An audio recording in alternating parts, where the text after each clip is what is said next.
بسم اللہ الرحمن الرحیم۔ حضرت علی رضی اللہ تعالیٰ عنہ کا امیر المؤمنین خلیفہ سوم حضرت عثمان غنی رضی اللہ تعالیٰ عنہ کے ساتھ اختلاف کس بنیاد پر ہوا، اور حضرت علی رضی اللہ تعالیٰ عنہ نے حضرت عثمان غنی رضی اللہ تعالیٰ عنہ کے شہادت سے قبل جب حضرت عثمان نے مولا علی علیہ السلام کو اپنی مدد کے لیے اور معاصرین سے نجات دلوانے کے لیے قاصد کو بھیجا، تو حضرت علی رضی اللہ تعالیٰ عنہ نے حضرت عثمان غنی رضی اللہ تعالیٰ عنہ کی مدد کیوں نہ کی اور ان کو معاصرین کے نرغے سے کیوں نہ بچایا؟ اور جب حضرت علی رضی اللہ تعالیٰ عنہ کو سیدنا عثمان کی مظلومانہ شہادت کی خبر کی گئی اور حضرت زبیر بن عوام نے حضرت علی کو سیدنا عثمان غنی رضی اللہ تعالیٰ عنہ کا جنازہ پڑھانے کے لیے کہا، تو حضرت علی رضی اللہ تعالیٰ عنہ نے کیا ارشاد فرمایا اور ان کا جنازہ کیوں نہ پڑھایا؟ بہت سی ضعیف روایات میں یہ بھی ملتا ہے کہ حضرت علی رضی اللہ تعالیٰ عنہ سیدنا عثمان غنی رضی اللہ تعالیٰ عنہ کی شہادت میں ملوث تھے، اور بھی بہت سے صحابہ کرام خلیفہ سوم حضرت عثمان کی شہادت میں ملوث تھے۔ اس کے بارے میں تاریخ حقائق کیا ہیں کہتے ہیں تاریخ حقائق کیا کہتے ہیں؟ ایک دفعہ نبی کریم صلی اللہ علیہ وسلم اپنے گھر میں تشریف فرما تھے کہ حضرت ابوبکر صدیق تشریف لائے۔ انہوں نے در اقدس پر دستک دی تو نبی کریم صلی اللہ علیہ وسلم کے پاس حضرت علی رضی اللہ تعالیٰ عنہ موجود تھے۔ نبی کریم صلی اللہ علیہ وآلہ وسلم نے ارشاد فرمایا، اے علی، دروازے پر جو بھی ہے اسے جنت کی بشارت ہے۔ حضرت ابوبکر صدیق رضی اللہ تعالیٰ عنہ اندر تشریف لے آئے۔ اس کے بعد حضرت عمر فاروق رضی اللہ تعالیٰ عنہ تشریف لائے تو نبی کریم صلی اللہ علیہ وآلہ وسلم نے ارشاد فرمایا، اب جو دروازے پر ہے اس کو بھی جنت کی بشارت ہے۔ اس کے بعد حضرت عثمان غنی رضی اللہ تعالیٰ عنہ تشریف لائے۔ انہوں نے بھی آ کر اجازت چاہی۔ نبی کریم صلی اللہ علیہ وآلہ وسلم نے ارشاد فرمایا کہ اب جو بھی ہے دروازے پر اس کو بھی جنت کی بشارت ہے، لیکن تکالیف، آزمائشوں اور فتنوں کے ساتھ۔ محترم ساتھیو، اس حدیث سے واضح ہے کہ نبی کریم صلی اللہ علیہ وسلم نے سیدنا عثمان غنی کو پہلے ہی ان فتنوں اور تکالیف سے آگاہ کر دیا تھا جو ان کی خلافت کے دوران ان کے ساتھ پیش آئیں گی۔ حضرت عثمان غنی رضی اللہ تعالیٰ عنہ کی کچھ پالیسیوں کی وجہ سے بہت سے صحابہ کرام رضوان اللہ عنہم اجمعین ان کی خلافت سے ناراض تھے، جن میں ابوبکر صدیق رضی اللہ تعالیٰ عنہ کے صاحبزادے محمد بن ابوبکر بھی شامل تھے۔ عثمان غنی رضی اللہ تعالیٰ عنہ کی نرم طبیعت کی وجہ سے ان کا سیاسی طور پر اسلامی سلطنت پر کنٹرول کمزور تھا، اور اس کے علاوہ ان سے کچھ اجتہادی غلطیاں ہوئی تھیں جن کی وجہ سے حالات اس قدر خراب ہو گئے کہ بات ان کی شہادت تک جا پہنچی۔ نبی کریم صلی اللہ علیہ وسلم نے ارشاد فرمایا تھا کہ میری امت اور فتنوں کے درمیان دروازہ عمر ہے، یعنی عمر کی شہادت کے فوراً بعد میری امت فتنوں اور آزمائشوں میں گر جائے گی، اور وہی ہوا۔ حضرت عمر رضی اللہ تعالیٰ عنہ کی مظلومانہ شہادت کے بعد جب حضرت عثمان غنی رضی اللہ تعالیٰ عنہ منصب خلافت پر فائز ہوئے تو انہیں خلافت فتنوں اور آزمائشوں میں گری ہوئی ملی، جس کا بار گراں وہ اپنے کانوں پر اٹھانے میں کسی حد تک ناکام بھی رہے،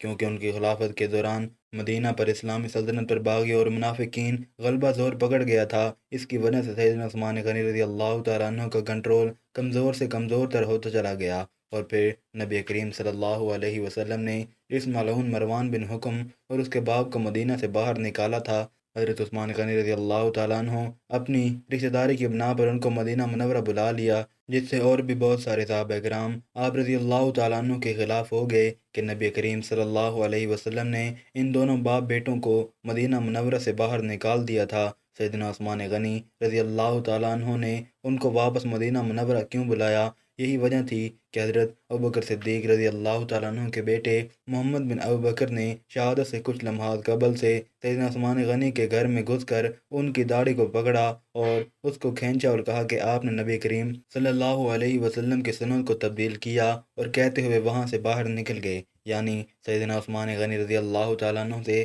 کچھ ایسی اجتہادی خطائیں ضرور ہوئیں جس سے صحابہ کرام علیہ مجمعین ان کے خلاف ہوئے، اور جب ان کے گھر کا محاصرہ کر لیا گیا تو اس کے ساتھ ساتھ بہت سے صحابہ کرام کے گھروں کا بھی محاصرہ کیا گیا، اور ان صحابہ کرام کو گھروں میں نظر بند کر دیا گیا، جن میں حضرت علی رضی اللہ تعالیٰ عنہ بھی شامل تھے۔ یہی وجہ ہے کہ حضرت عثمان غنی رضی اللہ تعالیٰ عنہ نے اپنے گھر کا محاصرہ ہونے کے بعد مولا علی علیہ السلام کو اپنی مدد کے لیے قاصد بھیج کر بلایا، تو مولا علیہ السلام چاہتے ہوئے بھی ان محاصرین کے معاشرے سے نکل کر سیدنا عثمان کی مدد کے لیے نہ جا سکے۔ البتہ آپ نے اپنے صاحبزادے امام حسن علیہ السلام کو سیدنا عثمان کے گھر کے دروازے پر محافظ کے طور پر مقرر کیا، جو کہ ان کے گھر کی حفاظت کرتے ہوئے شدید زخمی بھی ہوئے، جس سے صاف ظاہر ہوتا ہے کہ حضرت علی رضی اللہ تعالیٰ عنہ سیدنا عثمان غنی سے بغض، عناد اور دشمنی نہیں رکھتے تھے، اور نہ ہی آپ حضرت عثمان رضی اللہ تعالیٰ عنہ کی شہادت میں ملوث تھے۔ اگر ایسا ہوتا تو آپ کبھی بھی اپنے صاحبزادے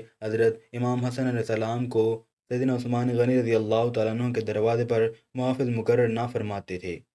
محترم ساتھیو، حضرت علی اور حضرت عثمان دونوں نبی صلی اللہ علیہ وسلم کے داماد تھے، اور حضرت عثمان کے نکاح میں تو نبی صلی اللہ علیہ وسلم کی یک کے بعد دیگر دو صاحبزادیاں آئیں، جس کی وجہ سے ان کو ذو النورین یعنی دو نور والا بھی کہا جاتا تھا۔ حضرت عثمان غنی رضی اللہ تعالیٰ عنہ مولا علی علیہ السلام سے پہلے ہی آپ صلی اللہ علیہ وسلم کی دامادی کا شرف پا چکے تھے۔ آپ صلی اللہ علیہ وسلم کو اپنی سب سے چھوٹی بیٹی سیدہ فاطمہ زہرا رضی اللہ تعالیٰ عنہ کے لیے مناسب رشتے کی تلاش تھی۔ حضرت ابوبکر و عمر رضی اللہ تعالیٰ عنہما سمجھتے تھے کہ پیغمبری کی دامادی کے لیے حضرت علی سے بہتر کوئی رشتہ نہیں، لہذا حضرات شیخین نے حضرت علی رضی اللہ تعالیٰ عنہ کو حضور صلی اللہ علیہ وسلم سے رشتے کے متعلق بات کرنے پر آمادہ کیا۔ جب یہ رشتہ طے پا گیا تو اب واضح بات ہے شادی کے لیے خراجات کی ضرورت تھی، لیکن حضرت علی رضی اللہ تعالیٰ عنہ کی مالی حالت اس قدر کمزور تھی کہ مہر تک ادا کرنے پر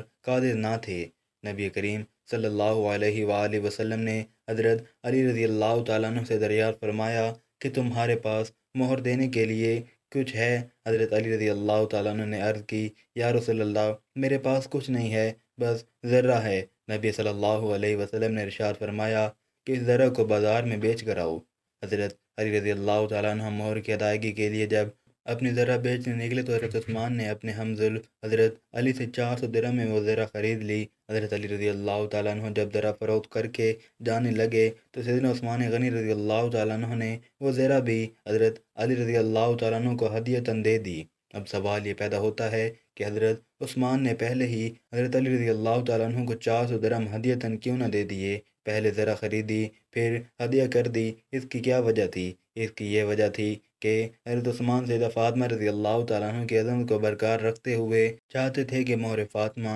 حضرت علی رضی اللہ تعالیٰ عنہ کے اپنے مال سے ادا ہو، اس لیے پہلے ذرہ خریدی۔ اب یہ مال حضرت علی کا اپنا تھا، کسی کا احسان نہیں تھا۔ بعد میں احتساناً ذرہ بھی ہدیہ کر دی۔ حضرت علی سے روایت ہے کہ حضرت عثمان نے ذرہ بھی مجھے ہدیہ میں دے دی۔ میں مال اور ذرہ لے کر نبی کریم صلی اللہ علیہ وسلم کے پاس آیا، اور عثمان نے جو کچھ کیا آپ صلی اللہ علیہ وسلم کو بتایا۔ آپ صلی اللہ علیہ وسلم نے حضرت عثمان کے لیے دعائے خیر فرمائی۔ حضرت عثمان نے حضرت علی کو ایک اونٹنی بطور سواری کے لیے ہدیہ دی۔ حضرت انس سے روایت ہے، فرماتے ہیں کہ حضرت علی رسول اللہ صلی اللہ علیہ وسلم کے پاس آئے۔ آپ رضی اللہ تعالیٰ عنہ کے پاس ایک اونٹنی تھی۔ نبی صلی اللہ علیہ وسلم نے پوچھا، یہ اونٹنی کہاں سے آئی؟ آپ نے عرض کی، یہ مجھے حضرت عثمان رضی اللہ تعالیٰ عنہ نے سواری دی ہے۔ حضرت عثمان غنی رضی اللہ تعالیٰ عنہ ہر اچھے موقع پر اپنے حمزہ بھائی کو یاد رکھتے تھے۔ دور عثمانی میں ولی طائف نے چکور اور کچھ اور شکار کرتے پرندوں سے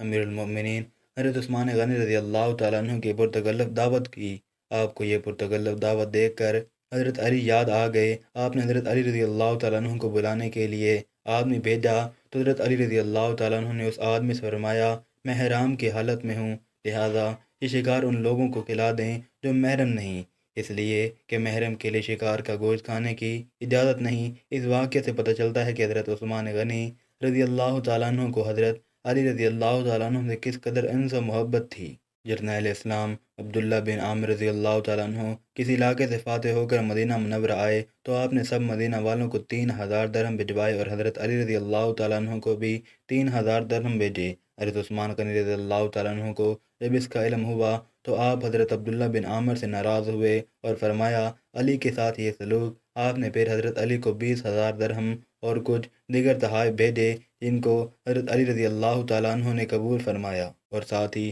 حضرت علی سے معذرت بھی کی۔